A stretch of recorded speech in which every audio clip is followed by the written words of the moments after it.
Friends, நான் தான் உங்கள் வினிபாலா. நம்ம வந்து இப்போ பிரியாணி சாப்பிட்டு வந்து ரொம்ப நாள் ஆச்சு அப்படின்றனால இன்றைக்கி வந்து பிரியாணி வந்து செய்யலாம். இன்றைக்கி சண்டே ஸ்பெஷலாக ஓகேயா. அதுக்கு வந்து வெங்காயம் அறுத்து வச்சாச்சு, தக்காளி, அப்புறம் ஒரு பச்சை மிளகா, இது வந்து கொத்தமல்லி, புதினா எல்லாத்தையும் அலசி வச்சுருக்கு. அதுக்கப்புறம் வந்து இது இஞ்சி பூண்டு பேஸ்ட்டு அரைச்சி வச்சாச்சு. இது வந்து பிரியாணி பவுட்ரு.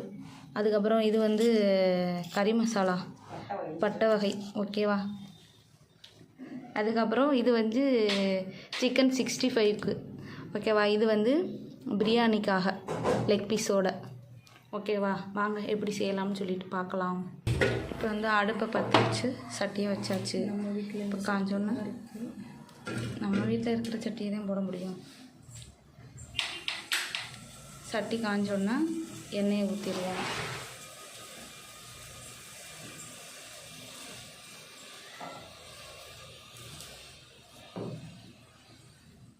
ஓகே, சட்டி காஞ்சிருச்சு.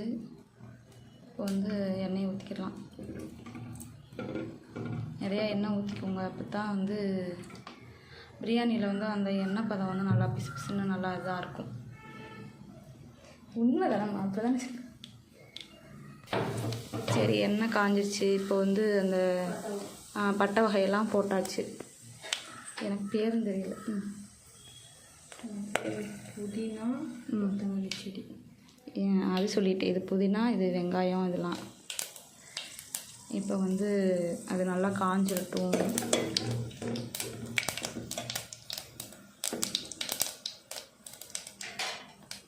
வெங்காயத்தை போட்டோம்.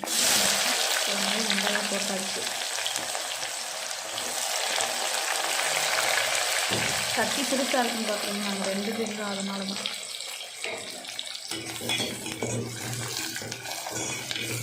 குக்கரில் செஞ்சுருக்கலாம், ஆனால் அந்த டேஸ்ட் எங்களுக்கு பிடிக்கல. அதனால தான் நாங்கள் வந்து சட்டியில் செஞ்சு தம் பிரியாணியாக செய்ய போகிறோம். ஈஸியாகவே செஞ்சிடலாம்.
ஓகே,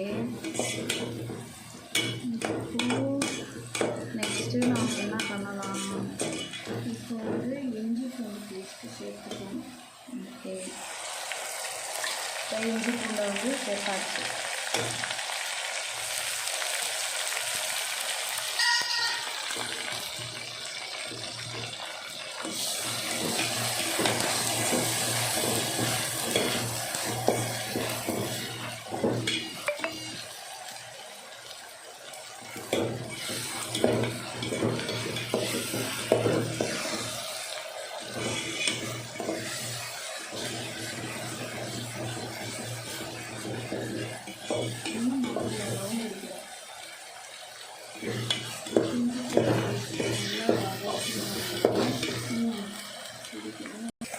இப்போ பச்சை மிளகாயை போட்டாச்சு காரத்துக்காக.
கொஞ்சமாக கல்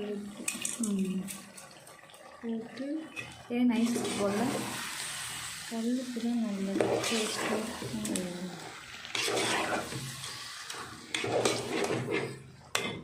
நெல் போட்டு சிக்கன் வந்து ஆஃப் பாயில் நல்லா வேகணும். ரொம்பலாம் வேக வைக்கணும். அரை வேக்காடு பொண்ணே மாதிரி.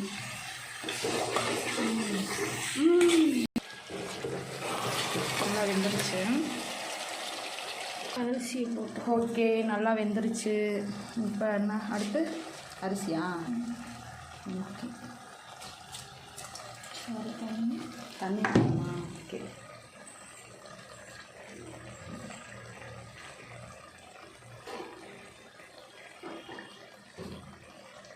ஆமாம். இதுக்கு எப்படி அது குக்கரில் ஊற்றுற மாதிரி அளந்துதே ஊற்றணுமா?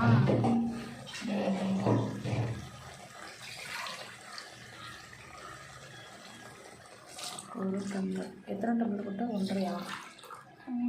1.5 டம்ளருக்கு எத்தனை ஊற்றணும்? 2 டம்ளரா? 3.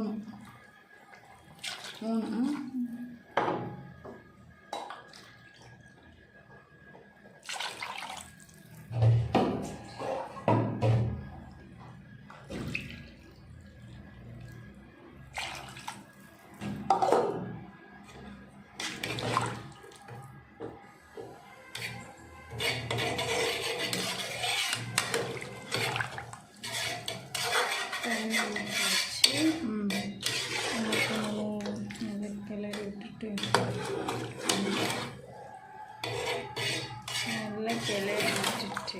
நல்லா கிளறி விட்டுட்டு உப்புலாம் சரியாக இருக்கான்னு பார்க்கணும். உப்பு சரியாக இருக்கா நீ பார்க்கணும். என் கையில் ஊற்றி உப்பு இல்லை, உரப்பும் கொஞ்சம் உரப்போடணும். இப்போ வந்து நல்லா கிண்டி விட்டாச்சு. நெக்ஸ்ட் என்ன பண்ண போகிறோம்? நல்லா உப்பெல்லாம் பார்த்துட்டு கொதிக்கட்டும், ஊற்றிக்கும். அதுக்கு பிறகு அரிசி. ஓகே, 5 மினிட்ஸ் சென்று நல்லா கொதிச்சிருச்சு. இப்போ என்ன அடுத்து? நெக்ஸ்ட்டு அரிசி போட்டு வந்து அலசி வச்சேன் அந்த அரிசியை வந்து இப்போ போட்டுக்கலாம். ஸ்பெஷலாலாம் ஒன்றும் கிடையாது, சாப்பாட்டு அரிசி தான். ஓகே, ஒரு நாளைக்கு பாஸ்மதி ரைஸும் வாங்கி செஞ்சு பார்க்கலாம்.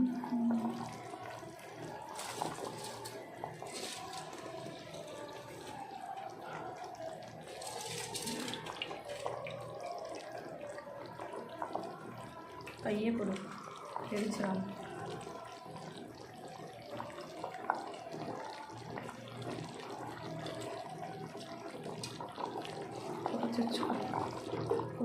கையில்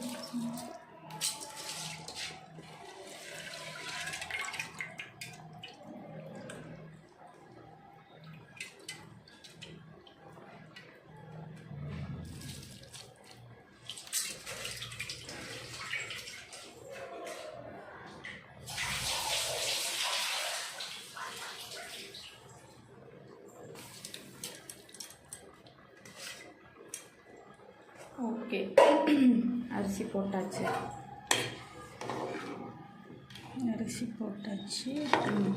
நல்லா கிளறி விட்டுட்டு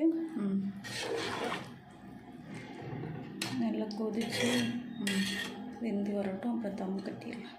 ஓகே.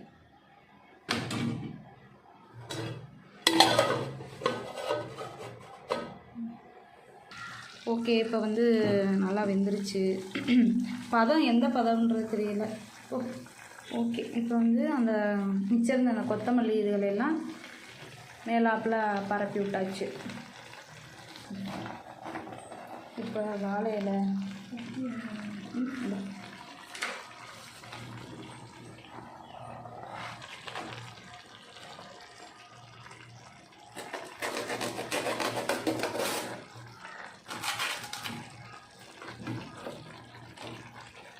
மேலே ஊரம் இது.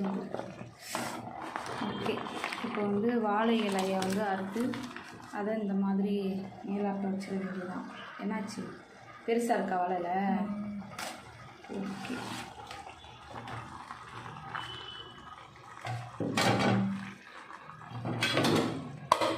அப்படியே வச்சு அமுக்கிட வேண்டியதான்.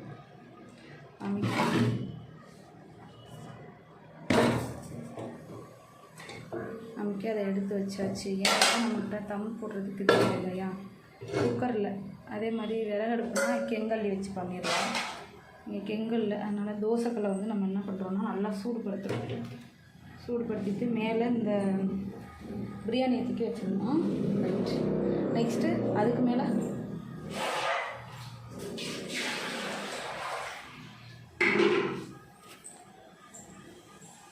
அதற்கு மேலே தண்ணீரை இந்த மாதிரி நிறையா வடித்து வச்சிடணும். அவ்வளோதானா? அவ்வளோதான். ஒரு 20 நிமிஷம் பார்ப்போம். ஒரு 20 மினிட்ஸ் கழித்து நாம் வந்து அதை ஓப்பன் பண்ணி பார்க்கலாம். நமக்கு வந்து பிரியாணி ரெடி ஆயிடும். ஓகே, அந்த வெளியில் தெரிஞ்சில இலை அதெல்லாம் நல்லா உள்ளே தள்ளி வச்சு ரெடி பண்ணியாச்சு. அவ்வளோதான்.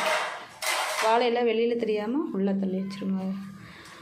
ஓகே, நம்ம வந்து ஒரு 20 நிமிஷம் சென்று ஓப்பன் பண்ணி பார்க்கலாம்.